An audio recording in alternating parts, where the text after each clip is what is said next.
mo bang matagal na kitang tayo? Talaga ba? Sorry. Ano ba namang laban ko sa mga babaeng nag-aabol sa'yo? I think yung role na to, this is my biggest challenge yet.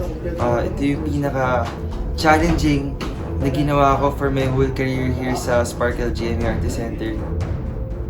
Yan si Michael, ang dakilang babaero. Cheers! Cheers! Dito nalabas ko lahat ng emosyon ko. Ang dami ko natutunan from my character. Kaya hindi nyo dapat palampasin tong episode na to dahil maraming mapapaiyak, maraming mapapamahal, at marami kayong matututunan.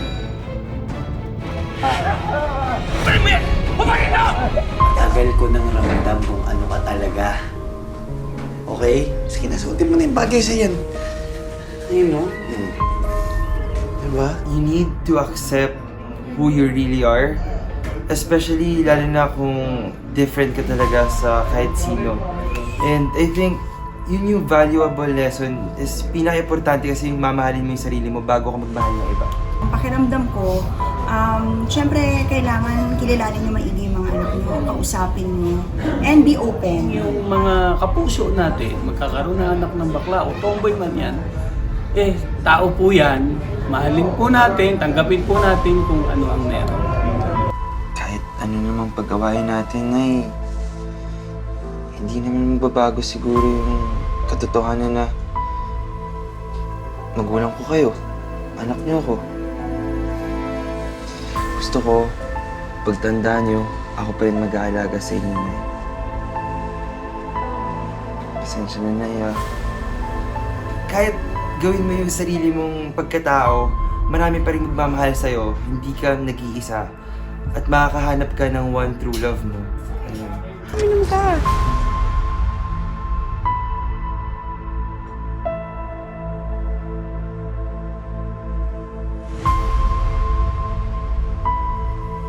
May opinion sa pambabae or cheating.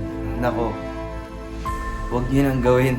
Yung papa ko babaero yan, pero never ko ginaya. Timo, ako lang pinakamababait sa mga mula. Marirealize mo as you continue to grow na mas masarap yung may isa ka lang babae na kasama mo sa lahat ng laban mo, sa lahat ng accomplishments mo.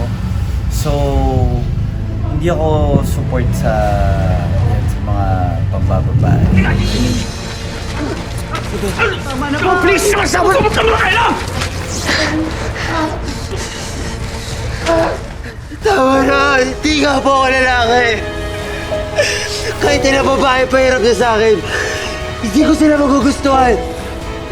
Si Chibo yung gusto ko! Hello po mga kapuso, ako po si Sandro Mulak. Abangan niyo po ako sa Wish Ko Lang Babaero as Michael. Ayan, every Saturday lang po yan dito sa GMA Network. Kita-kits mga kapuso!